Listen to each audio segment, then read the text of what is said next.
देखिएगा।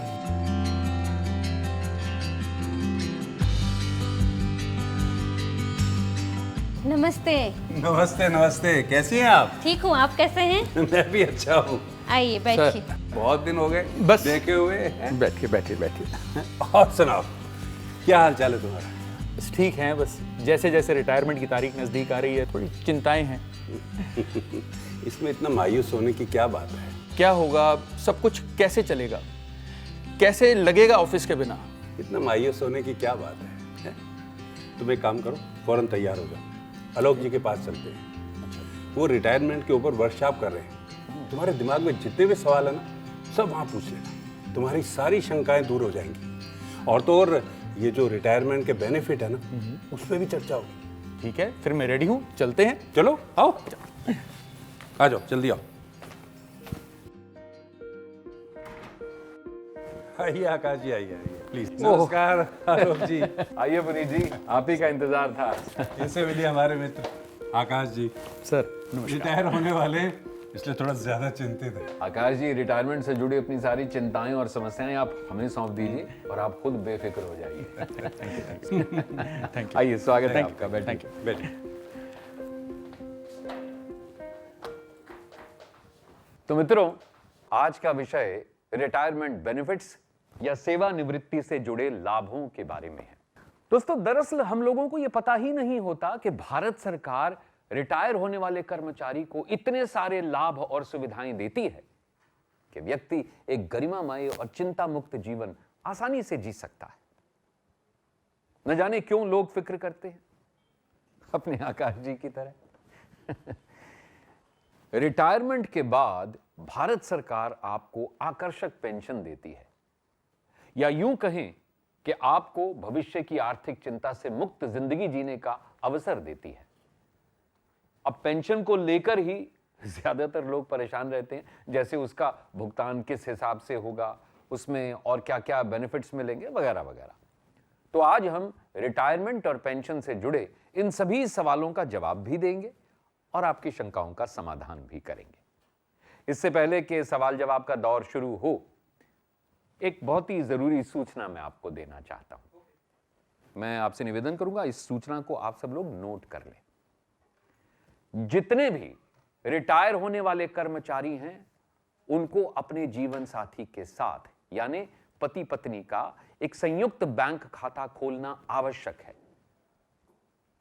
ताकि रिटायरमेंट के बाद मृत्यु होने पर कर्मचारी की पारिवारिक पेंशन यानी फैमिली पेंशन शुरू करने में किसी तरह की कोई कठिनाई न हो। तो सबसे पहले तो आप लोगों को यह एक काम करना है। अच्छा, और क्या करना है? एक और जरूरी काम है, वो ये कि रिटायरमेंट से 6 महीने पहले पेंशन से जुड़े सारे फॉर्म्स और दस्तावेजों को भरकर आप लोगों को उन्हें पूरा कर लेना है। एनआईसी तथा पेंशन और पेंशन भोगी कल्याण विभाग ने भविष्य नाम से एक ऑनलाइन पेंशन और ट्रैकिंग प्रणाली विकसित की है। रेलवे, डिफेंस और पीएनटी में काम करने वाले कर्मचारियों के अलावा सभी को अनिवार्य रूप से अपने सभी फॉर्म्स ऑनलाइन ही भरने होंगे। तो चलिए अब अपनी वर्कशॉप की शुरुआत करते हैं। सबसे पहले सवालों और जवाबों का दौर, प्रश्न आप लोगों के और जवाब मेरी ओर से। जी, पहले आप। आलोक जी, मेरी परेशानी ये है कि पेंशन पाने के लिए 20 साल की सर्विस जरूरी है, ऐसा मुझे किसी ने बताया था, लेकिन मेरी सर्विस शायद पूरे 20 साल की ना रहे। देखिए, पेंशन के नियमों के अनुसार सिर्फ स्वैच्छिक सेवानिवृत्ति या वॉलंटरी रिटायरमेंट के लिए 20 वर्ष की अर्हक सेवा जरूरी है। आई बात समझ में आपको? जबकि किसी अन्य परिस्थिति में सेवानिवृत्ति होने पर यदि किसी केंद्रीय कर्मचारी ने भी 10 वर्ष की पूर्णकालिक अर्हक सेवा या क्वालिफाइंग सर्विस की है, तो वो पेंशन का हकदार है। ऐसे मामलों में पहले जो पेंशन निर्धारित होती थी वो अर्हक सेवा के समानुपातिक थी, यानी जितनी सेवा उसके अनुपात में पेंशन। जबकि अब 10 साल की अर्हक सेवा पूरी करके रिटायर होने वाले कर्मचारी को अपने अंतिम वेतन का 50% पेंशन देने का नियम बना दिया गया है। लेकिन जिनकी क्वालिफाइंग सर्विस 10 वर्ष से कम है, उन्हें भारत सरकार पेंशन तो नहीं लेकिन सर्विस ग्रेच्युटी के रूप में एक मुश्त राशि देती है। जी आलोक जी, मुझे यह समझ में नहीं आता कि पेंशन की गणना किस तरह की जाती है। कोई बात नहीं, अभी समझ में आ जाएगा आपको मैडम। देखिए, ये बहुत ही आसान है, इसमें कोई रॉकेट साइंस नहीं है। आपकी अंतिम बेसिक पे का 50%, नोट कर लीजिए आप, आपकी जो अंतिम बेसिक पे है उसका जो 50% है वो आपकी पेंशन होती है, या फिर ये पिछले 10 महीने में आपको मिले औसत वेतन का 50% तय होती है। अब दोनों में से जो भी ज्यादा होगा वही आपकी पेंशन तय होगा। यानी भारत सरकार यह चाहती है कि आपको ज्यादा से ज्यादा लाभ मिले। वैसे आप चाहें तो पेंशन और पेंशन भोगी कल्याण विभाग की वेबसाइट पर पेंशन कैलकुलेटर की सुविधा है, आप उसके जरिए खुद अपनी पेंशन का अंदाजा लगा सकते हैं। जनाब, जी क्या हमें उतनी ही पेंशन मिलती रहेगी? बिल्कुल नहीं, इसमें भारत सरकार द्वारा समय समय पर घोषित किया गया महंगाई राहत भत्ता या डीआर की राशि भी जुड़ती रहेगी, ताकि बढ़ती महंगाई दर के कारण पेंशनर को कोई मुश्किल ना हो। और साथ ही नए वेतन आयोगों की सिफारिशों के अनुरूप इसमें बढ़ोतरी भी होती रहती है। तो अब आप ही बताइए, है ना ये खुशखबरी? अरे वाह, ये तो नौकरी के जैसे ही फायदा है। जी हाँ आलोक जी, केंद्र सरकार ने अब तो न्यूनतम पेंशन 9,000 रुपये निर्धारित कर दी है, यानी इससे कम पेंशन तो मिल ही नहीं सकती। बिल्कुल ठीक कहा आपने, और इसकी अधिकतम सीमा 1,25,000 रुपए रखी गई है। जी मैम, आपने बताया कि पेंशन राशि पर महंगाई राहत भत्ता भी मिलेगा। जी हाँ। अच्छा, तो इसकी कोई लिमिट तय है क्या? जी नहीं, बिल्कुल नहीं। देखिए, इसकी कोई लिमिट नहीं है। महंगाई राहत भत्ते में भारत सरकार द्वारा अन्य कर्मचारियों के लिए जितनी बार और जितनी भी बढ़ोतरी की जाएगी, ध्यान से सुनिए, जितनी बार और जितनी भी बढ़ोतरी की जाएगी उसका सारा लाभ सारे पेंशनर्स को भी मिलेगा। सर, जी मैं ग्रुप गौ का कर्मचारी हूँ। जी। मैं चाहता हूँ कि रिटायरमेंट के बाद एक छोटी सी अपनी दुकान खोल लूँ। मैंने सुना है पेंशन के एक हिस्से के बदले भारत सरकार से एक मुश्त कुछ रकम ली जा सकती है, क्या ये बात सही है? जी, आपकी सूचना बिल्कुल सही है। इसे कम्यूटेशन कहा जाता है, यानी पेंशन की एक हिस्से के बदले में मिलने वाली एक मुश्त धनराशि। अब जरा ध्यान से सुनिएगा जो मैं कहने जा रहा हूं। कोई भी पेंशन धारक अपनी पेंशन का अधिकतम 40% हिस्से के बदले में एक मुश्त रकम ले सकता है। इस राशि को आप अपने बिजनेस में लगा सकते हैं, एक नई जिंदगी की शुरुआत कर सकते हैं। लेकिन साथ ही यह मत भूलिएगा आप कि कम्यूट की गई पेंशन को घटाकर बची हुई पेंशन ही आपको मिलती रहेगी। जी, क्या हमेशा ही हमें घटी हुई पेंशन मिलती रहेगी? जी नहीं, बिल्कुल नहीं। ऐसा सिर्फ 15 साल के लिए होगा। मैं फिर कह रहा हूं, ऐसा सिर्फ 15 साल के लिए होगा। 15 वर्ष के बाद आपको फिर अपनी पूरी पेंशन मिलने लगेगी। और हां, इस दौरान जो महंगाई भत्ता मिलेगा वो आपको पूरी पेंशन पर ही मिलेगा। तो है ना ये फायदे की बात। एक मुश्त राशि से, जैसा मैंने थोड़ी देर पहले कहा, आप अपने बच्चों की शादी कीजिए, अपना बिजनेस शुरू कीजिए या अपने अधूरे सपने को पूरा कीजिए, और 15 साल के बाद फिर से पूरी पेंशन पाइए। सर, मेरा एक सवाल है। जी, खुदा ना खास्ता इस दौरान पेंशन धारक का इंतकाल हो जाता है तो क्या होगा? देखिए, उस परिस्थिति में फैमिली पेंशन में से कम्यूटेशन की रकम घटाई नहीं जाती। तो अब आप ही बताइए, भारत सरकार को आपका और आपके परिवार वालों का कितना ख्याल है? आलोक जी, अभी आपने बताया कि 10 वर्षों से कम नौकरी वालों के लिए भारत सरकार सर्विस ग्रेच्युटी या सेवा उपदान देती है, पर मेरा सवाल ये है कि जो कर्मचारी पेंशन ले रहे हैं क्या वो भी सेवा का लाभ उठा सकते हैं? बहुत अच्छा सवाल पूछा आपने। देखिए, ग्रेच्युटी आपको एक कर्मचारी के रूप में अपनी सेवाएं देने के बदले में इनाम के रूप में दी जाती है। पेंशन पाने वाले सेवा उपदान के पात्र नहीं हैं, बल्कि उनको सेवानिवृत्ति उपदान यानी रिटायरमेंट ग्रेच्युटी मिलती है और ये 5 साल की क्वालिफाइंग सर्विस पूरी करने के बाद ही मिलती है और 5 साल से ज्यादा लेकिन 10 साल से कम नौकरी कर चुके कर्मचारी को सेवा उपदान के साथ सेवानिवृत्ति उपदान भी मिलता है। हां, रिटायरमेंट ग्रेच्युटी के लिए इसके नियम थोड़े से अलग हैं। पहला, रिटायरमेंट ग्रेच्युटी की राशि की गणना प्रत्येक 6 माह की सेवा के आधार पर होती है। दूसरा, हर 6 माह में प्रति माह वेतन के 1/4 की दर से राशि जोड़ी जाती है। वेतन में महंगाई भत्ते की राशि भी शामिल है। तीसरा, इस राशि की अधिकतम सीमा 16.5 माह के वेतन की राशि के बराबर हो सकती है। चौथा, अधिकतम राशि 20 लाख तक ही हो सकती है, जबकि न्यूनतम राशि की कोई सीमा नहीं है। आलोक जी, मैं सभी को एक बात बताना चाहता हूँ जी, मैं सभी को यही बताना चाहूँगा कि ये सारे लाभ हमें जीपीएफ की धनराशि के अलावा मिलते हैं। जीपीएफ या जनरल प्रोविडेंट फंड क्या होता है ये तो यहाँ पर सभी जानते हैं। फिर भी अगर कोई ये बताए कि जीपीएफ से संबंधित नियम क्या है तो मुझे अच्छा लगेगा। जी जी, हम सभी कर्मचारी प्रति माह भविष्य निधि में जो अंशदान करते हैं उस राशि में सरकार के द्वारा निर्धारित ब्याज दर जोड़ दी जाती है और संपूर्ण धनराशि सेवानिवृत्ति के बाद कर्मचारियों को मिल जाती है। भविष्य निधि में ये जो अंशदान है ये हमारे वेतन का एक छोटा सा हिस्सा होती है, लेकिन कहते हैं ना कि बूंद बूंद से ही घड़ा भरता है।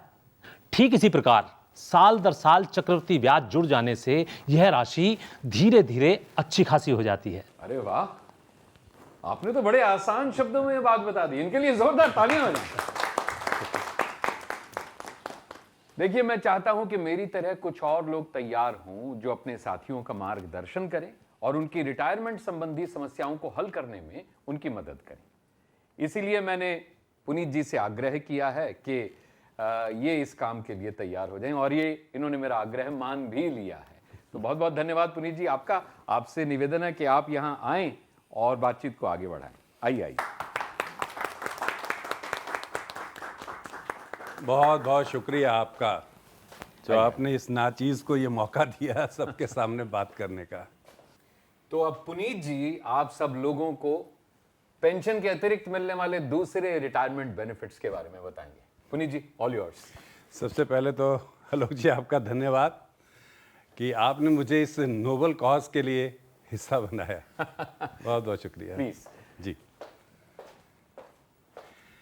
तो पेंशन से जुड़े लाभ और सुविधाओं के बारे में तो आप लोग विस्तार से जान ही चुके हैं।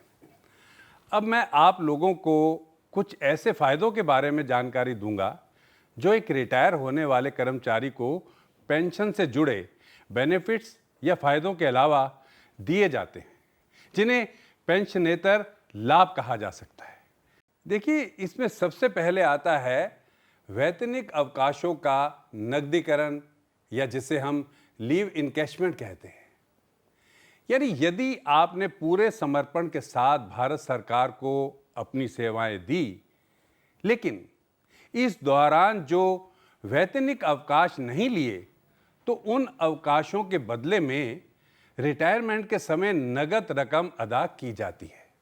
हाँ, याद रखिए, इसकी अधिकतम सीमा 300 दिन ही है, यानी लीव इनकैशमेंट मैक्सिमम 300 दिनों का होगा।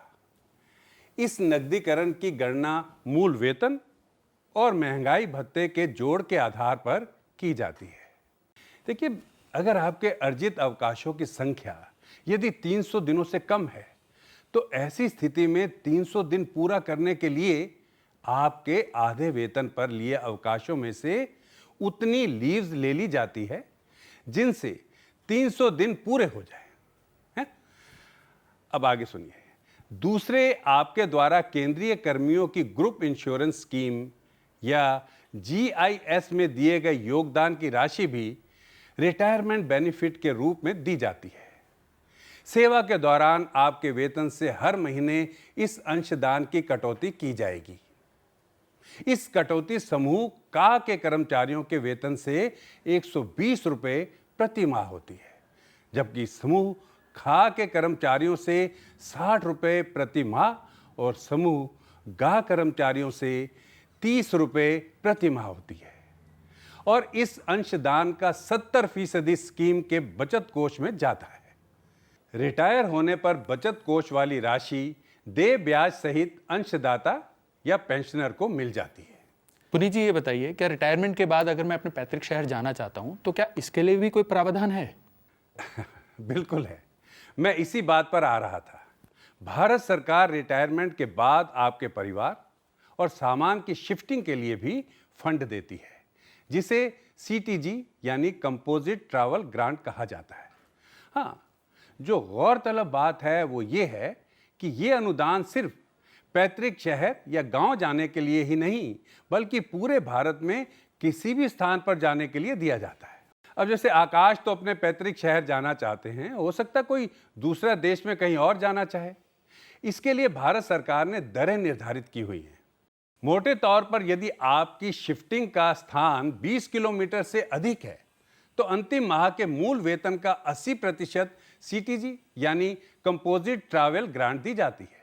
साथ ही परिवार के सभी पात्र सदस्यों का एक तरफ का यात्रा भत्ता भी दिया जाता है। 20 किलोमीटर से कम दूरी होने पर यह CTG का 1/3 दिया जाता है। हाँ, इसके लिए जरूरी है कि आप दूसरी जगह शिफ्ट हो रहे हो। हाँ, एक बात और, यह अनुदान रिटायरमेंट का 1 साल पूरा होने से पहले लेना होता है और इसके लिए आपको किसी तरह एडवांस देने का प्रावधान नहीं है, क्योंकि CTG का भुगतान TA बिल यानी यात्रा भत्ता बिल जमा करने के बाद किया जाता है और ये बिल यात्रा करने के 2 महीने के अंदर देने होंगे। लेकिन पुनीत जी, यहाँ एक अपवाद है। देखिए, अंडमान निकोबार और लक्षद्वीप के मामले में CTG 100% दिया जाता है। शुक्रिया आलोक जी, शुक्रिया। हाँ जी, बोलिए। सर, मैं ये जानना चाहता हूँ कि केंद्र सरकार की हेल्थ स्कीमों का फ़ायदा क्या रिटायरमेंट के बाद भी मिलेगा या नहीं? बिल्कुल मिलेगा। सभी पेंशनर वार्षिक या लाइफ टाइम अंशदान का भुगतान करके सेंट्रल गवर्नमेंट हेल्थ स्कीम यानी CGHS सुविधाओं का फायदा ले सकते हैं। इतना ही नहीं, जो लोग CGHS क्षेत्र में नहीं है वहां प्रति माह 1000 रुपए का नियत मेडिकल भत्ता यानी फिक्स्ड मेडिकल अलाउंस या FMA अलग से दिया जाएगा। ऐसे पेंशनर अस्पताल में भर्ती के लिए CGHS कार्ड ले सकते हैं और OPD के स्थान पर FMA का लाभ केंद्र सरकार की हेल्थ स्कीमों में योगदान देने वाले पेंशन भोगियों को CGHS अस्पतालों में OPD और IPD दोनों ही सुविधाएं मिलती हैं। हाँ, अगर CGHS क्षेत्र में पेंशनर इन सुविधाओं का लाभ नहीं लेता तो उसका FMA नहीं दिया जाएगा। क्यों लोग जी, ठीक कहा ना? बिल्कुल ठीक कहा आपने पुनीत जी। और आइए। बहुत बहुत धन्यवाद आपका। जी प्लीज।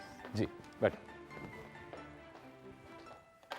देखिए, अभी तक पुनीत जी ने आपको रिटायरमेंट से जुड़े हुए मॉनेटरी बेनिफिट्स के बारे में जानकारी दी है, लेकिन सेवानिवृत्ति के बाद जो सबसे अहम चीज है वो है जिंदगी के प्रति आपका नजरिया।